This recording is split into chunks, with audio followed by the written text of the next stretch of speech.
On est de plus en plus dans un univers social où les choses sociales n'existent socialement, collectivement, politiquement, que dans la mesure où elles passent par la télévision. Pierre Bourdieu, après la publication de La misère du monde aux éditions du Seuil, c'est la somme d'une enquête sur 3 ans, je crois, avec plusieurs sociologues. Et quand vous parliez de misère, on se dit qu'il y a des misères que l'on comprend bien. Ce sont les misères de conditions, les gens qui ont des conditions de misère, soit pauvreté, soit exclusion. Mais il y a des misères de position qu'on comprend moins. C'est vrai que dans le langage, vous le citez, on a tendance à dire « Oh, tu n'as pas à te plaindre », peut-être au professeur par rapport à ses élèves, à l'assistante sociale par rapport aux chômeurs. Mais vous parlez aussi de violence inerte. Oui, ça c'est une expression de Sartre que j'aime beaucoup. C'est la violence qui est inscrite dans les choses, dans l'espace, dans les lieux, dans les lieux habités. Par exemple, c'est la violence qui est inscrite dans les cités. Bon, c'est le fait d'être exclu, marginalisé, d'avoir une adresse inavouable. Enfin, ce sont ces jeunes gens qui disent, quand on dit qu'on est de la roseraie, aussitôt les filles nous regardent un drôle d'air, etc. Bon, cette espèce de violence d'autant plus terrible qu'elle est totalement invisible, impalpable, qu'elle est dans les choses mêmes. Il y a une sorte de chaîne de la violence. Bon, au fond, on pourrait même parler d'une économie de la violence. Les gens qui subissent des violences, par exemple dans l'enfance, dans l'adolescence, etc., dans le travail, dans les relations affectives, etc., ont tendance, enfin bon, c'est je crois, une espèce de loi anthropologique, ont tendance à accumuler des espèces de réserves de violence, bon, qui explosent alors dans des, ça peut être dans le ragot, dans la médisance, dans ces formes ordinaires de malédiction, dire du mal des autres, c'est faire mal, c'est faire des misères. Bon, elle explose dans les rapports d'autorité, les petits chefs, etc. Bon, les petits chefs qui sont souvent des petites victimes, bon, c'est les pauvres blancs. Par exemple, là, il y a une description assez pathétique de deux gardiens de HLM, bon, qui sont, et ils le savent, à peine différents des jeunes loupards avec qui ils ont affaire, qui leur crachent dessus, etc., etc. Bon, et en même temps séparés par une espèce de barrière d'autant plus infranchissable psychologiquement qu'elle est plus invisible. Et alors, justement, un des problèmes, on dit souvent, mais qu'est-ce qu'on peut faire avec ça? C'est très triste, votre livre. Moi, je pense enfin, on prêche aux gens l'antiracisme, etc.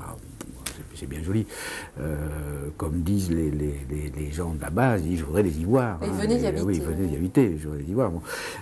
En fait, je pense que dans la logique de l'intérêt bien compris, pour les gens privilégiés, on peut leur dire, vous savez, si vous voulez avoir moins de violence, il faut faire baisser ce taux initial de violence, et du coup, la violence réactionnelle baissera. Bon.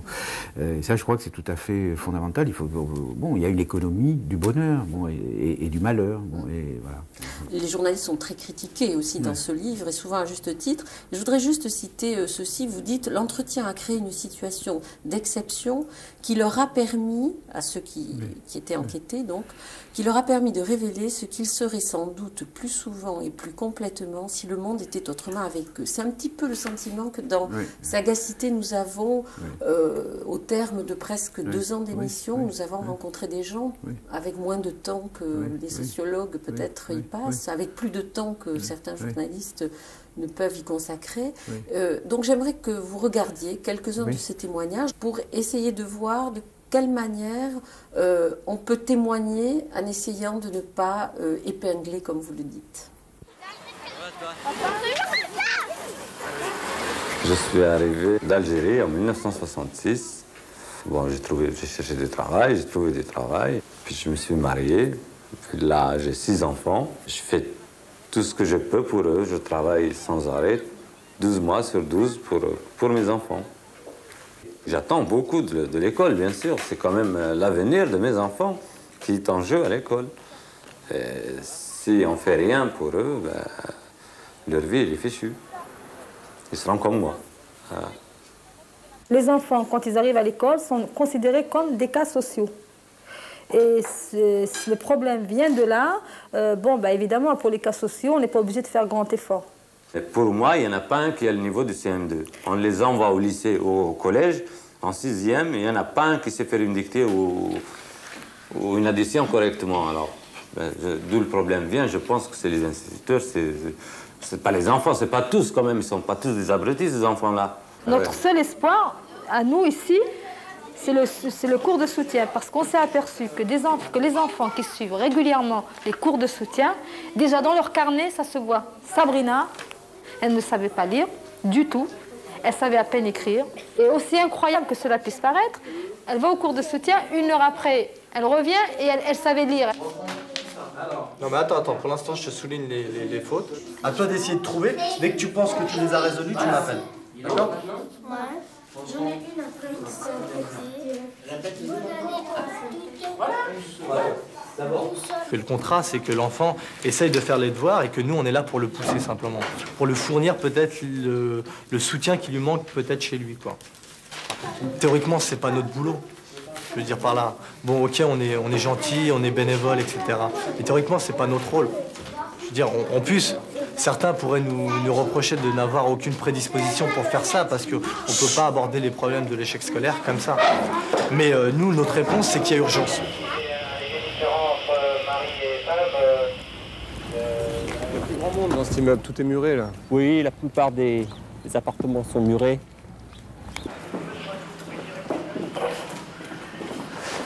Alors, bien évidemment, ce genre d'immeuble permet aux jeunes d'avoir des plans et de se cacher assez facilement. Alors pour nous, Notier ou même le service général, nous avons une difficulté à essayer de l'interpeller dans ce genre de bâtiment.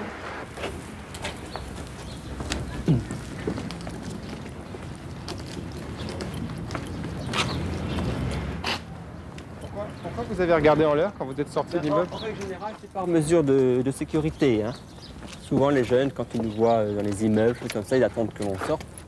Et du haut de l'immeuble, ils peuvent nous lancer des pierres ou des bouteilles de verre, etc. Ça arrive souvent? Souvent, non, pas régulièrement, mais ça arrive. Oh, les PD! Oh, les PD! On coupe. On coupe. Comme vous pouvez le constater, le message passe très mal.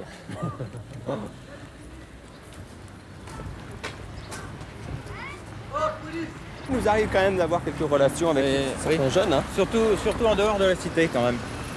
En dehors de la cité, parce que à l'intérieur, bon, bah, même ceux qui veulent nous parler, bon, ils hésitent un peu par rapport aux autres.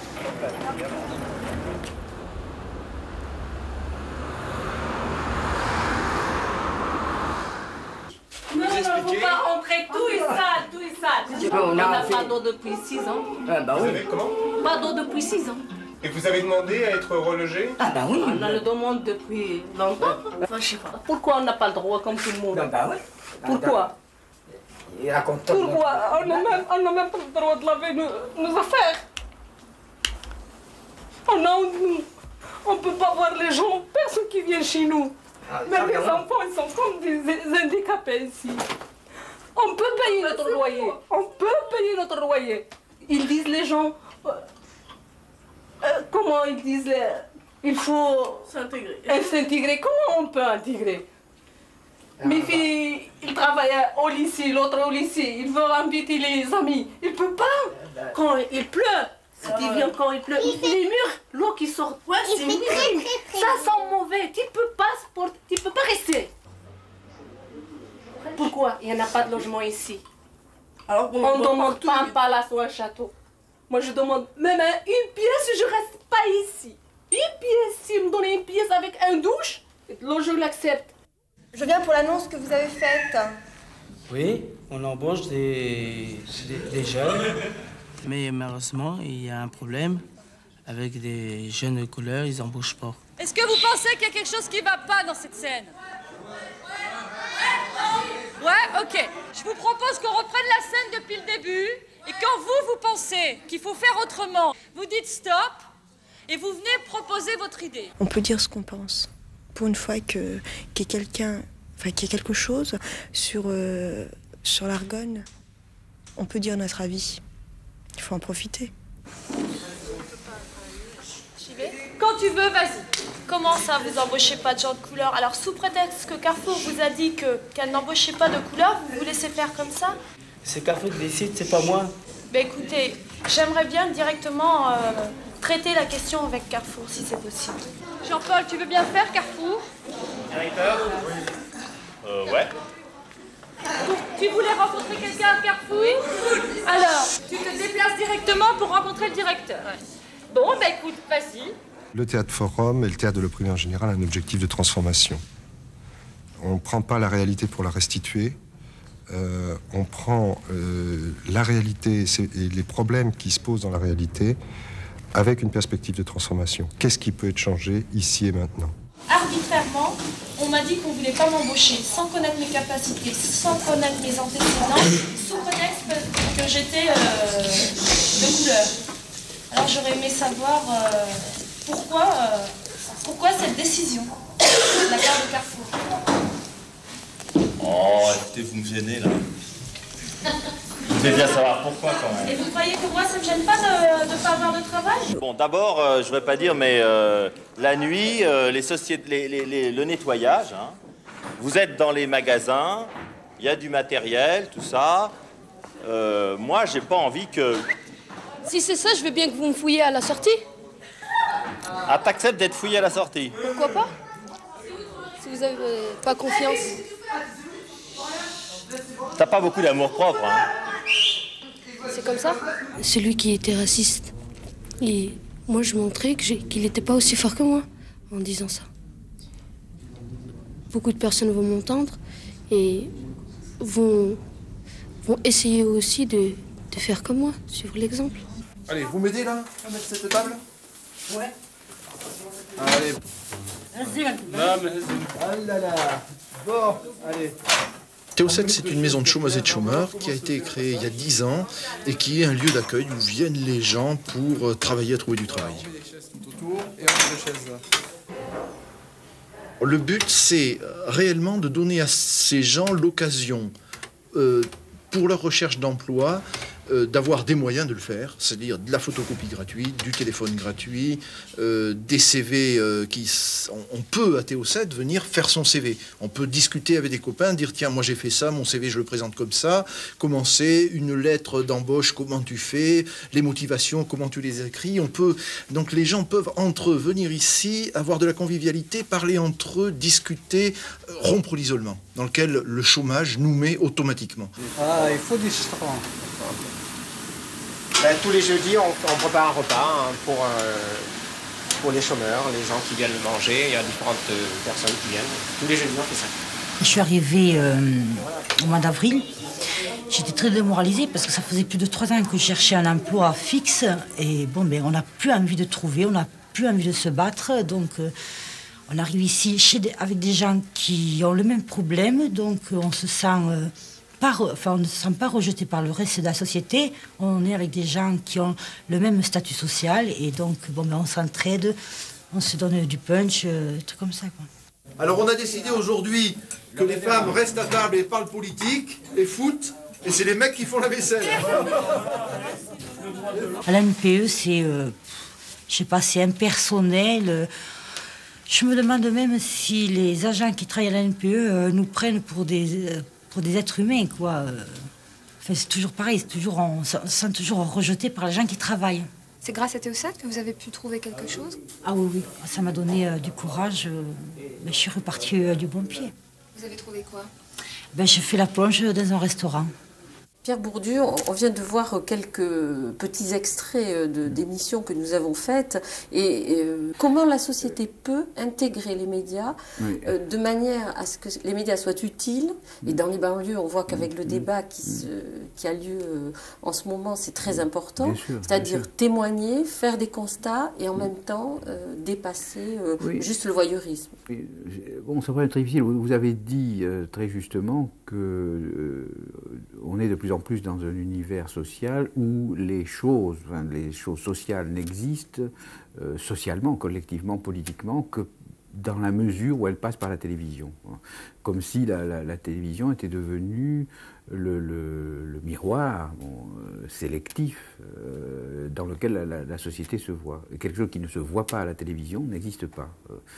Donc les journalistes ont une responsabilité formidable, ce qui nous porte, nous, sociologues, à être parfois un peu exigeants. Ce n'est pas du tout dans la logique du mépris, c'est pour dire simplement, sachez que vous avez d'énormes responsabilités, que les images que vous faites, que les mots que vous prononcez, parfois d'apparence tout à fait anodine, dire immigration, ça peut être chargé d'une foule de connotations racistes, péjoratives, etc., qui ne sont pas dans l'intention de l'émetteur, mais qui vont fonctionner dans la tête du récepteur, etc. Bon, donc, une des choses, par exemple, qui surprend ou qui choque parfois dans certaines interventions journalistiques, bon, c'est la naïveté de certaines questions qui sont chargées de toute l'évidence d'une vision du monde qui s'impose à l'autre. C'est-à-dire, la limite, ça serait...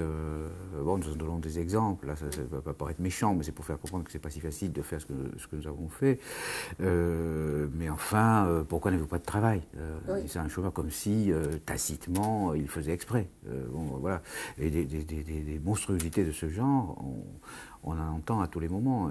Et, comment dire, autrement dit, c'est pas seulement la gentillesse, la bonne volonté. Je pense que les journalistes sont la plupart du temps très bien disposés à l'égard des gens qu'ils étudient ou qu'ils observent. Ça ne suffit pas.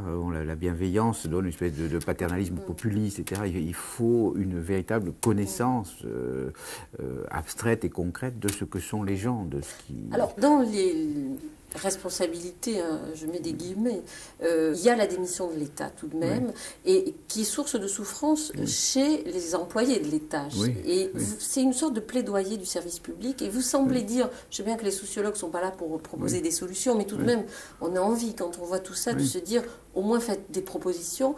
Et l'une quand même qui est très précise, c'est si l'État ne retrouve pas sa fonction, son rôle, son intégrité, c'est toute notre organisation sociale démocratique qui est en jeu. Oui. C'est vraiment par là que va passer la résolution de tous les problèmes.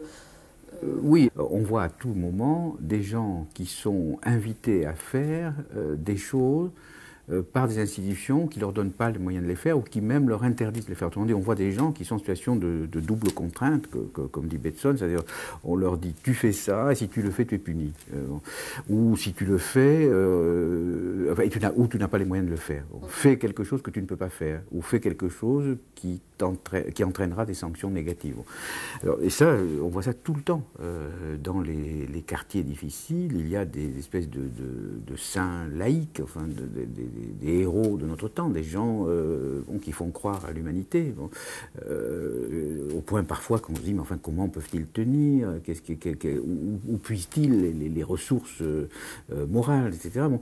Et ces gens-là sont constamment affrontés, d'ailleurs comme les gens qu'ils s'efforcent d'aider, à la nécessité, à des contraintes fantastiques qui leur interdisent de faire ce qu'ils ont mission de faire. Voilà. Donc ces gens-là, on a envie de dire, il faut savoir, ou bien vous les retirez et vous dites franchement, c'est fini, pas d'emplate sur les jambes de bois, on abandonne les cités, c'est Chicago, etc., et puis on se retire dans le 16e. Bon, ou bien vous faites vraiment ce que vous faites semblant de faire. Et ce qui est, au fond, l'expérience la plus choquante, je crois, c'est cette d'hypocrisie collective. C'est-à-dire, on a l'impression que la société, enfin, ça n'existe pas, enfin, que les responsables, finalement, délèguent dans les situations difficiles des braves gens pour leur bonne conscience, pour la bonne conscience des gens assis, bon, et sans se soucier en rien des conditions de réussite. Voilà. Alors, par exemple, c'est le cas des profs, à qui on veut faire de la prévention, voilà. Mais ils sont deux pour je ne sais combien d'habitants. Voilà. C'est les profs que l'on met dans des situations impossibles à gérer parce qu'on ne leur donne pas les moyens. C'est tous ces gens-là. Voilà. Et alors ces gens souffrent terriblement. Ils souffrent d'échouer et ils souffrent qu'on leur reproche leur échec.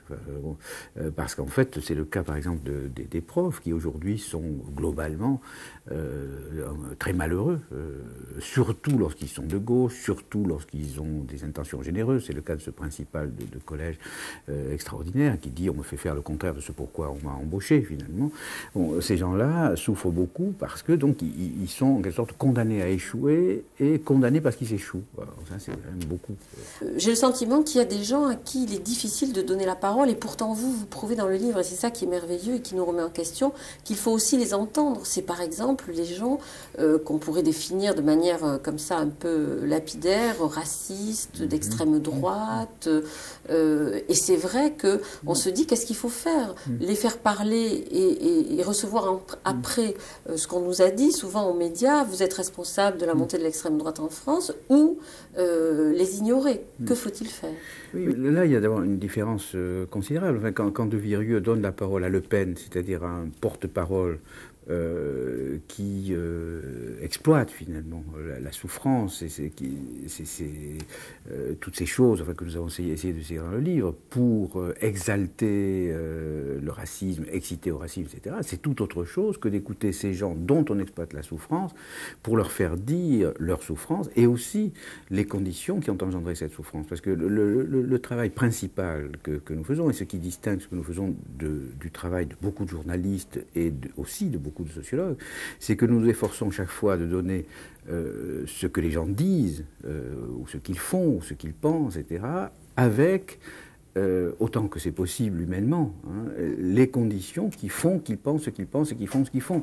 Alors dire que un petit marchand de vin en déclin, en crise, etc., dit que finalement il va voter Le Pen, au terme d'un long entretien où il explique de manière qui est parfois apparemment incohérente, en fait beaucoup plus cohérente qu'on ne croit, ce que signifie la vente du vin, la crise, etc., comment la technocratie a ruiné le petit commerce, etc. Bon, c'est déjà pas mal. Et ensuite, si on sait les tenants et les aboutissants de cet homme, d'où il sort, ce qu'il était un notable dans son village, qu'il a fait des études, etc., etc. Bon, je dirais presque que son discours devient naturel, presque évident. Et à ce moment-là, l'exploitation à la Le Pen devient difficile. Parce que Le Pen affronté avec les problèmes de cet homme est évidemment aussi désarmé que tout le monde. Et ce que Le Pen fait, c'est qu'il orchestre les souffrances au lieu d'interroger sur les causes des souffrances et de proposer une politique qui ferait disparaître les causes des souffrances. Et en fait, je pense qu'il a besoin de ces souffrances. Vous interpellez les politiques, vous croyez qu'ils vont vous entendre? On ne pourra jamais savoir. Moi, j'ai des signes qui me font penser qu'ils ont déjà entendu.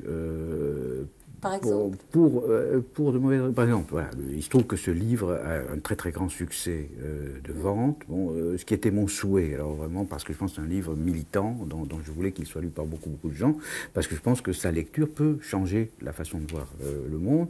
Le fait qu'il ait du succès a des effets bizarrement, parce qu'on se dit qu'il est plébiscité. Bon, or, la logique des politiques et des journalistes, malheureusement, hein, pas des journalistes ordinaires, des directeurs de rédaction, etc., et la logique du plébiscite, il faut vendre, etc. Donc on se dit, mais si si ce livre a ce succès, ça veut dire que c'est des sujets vendeurs. Donc je pense qu'il y a des indices du fait qu'il redevient décent d'aller y voir, au lieu de disserter sur le libéralisme, le retour du sujet, la fin des classes sociales, etc., etc. Bon, et ça, pour moi, c'était très important. Et je crois que, alors les politiques, c'est pareil. Bon, ils commencent à se dire, ben oui, ces sociologues qui criaient dans le désert, peut-être qu'il aurait mieux valu les écouter. Alors, en particulier les hommes politiques de gauche, qui ont eu évidemment d'autres leçons beaucoup plus importantes. Ayant reçu la leçon qu'ils ont reçue par le verdict des urnes, ils sont plus disposés à écouter ce que leur disent les sociologues. Donc je pense que ce qui manque souvent à des hommes politiques, conservateurs ou progressistes, c'est le système d'instruments qui permet de comprendre la nécessité de ce qu'ils observent. Et je pense qu'on ne peut pas supposer que les hommes les plus réactionnaires puissent... comment dire, on ne peut pas faire l'hypothèse qu'ils sont méchants par plaisir. Et là, j'ai peut-être une conviction un peu à clairon, un peu lumière, mais je crois que faire progresser la connaissance dans ces domaines-là, c'est faire reculer la bêtise, faire reculer les réactions réflexes, qui sont des réactions de peur, qui croient que la droite est le plus court chemin d'un point à un autre. Souvent, c'est pas la droite qui est le plus court chemin d'un point à un autre. Vous voulez dire la ligne droite. Voilà. C'est ce que je voulais dire. Je voulais finir sur Spinoza, que vous citez souvent, ne pas déplorer, ne pas rire, ne pas détester, mais comprendre. C'est une des grandes leçons, mais il y en a bien d'autres, de La misère du monde. Merci Pierre Bourdieu de nous avoir reçus.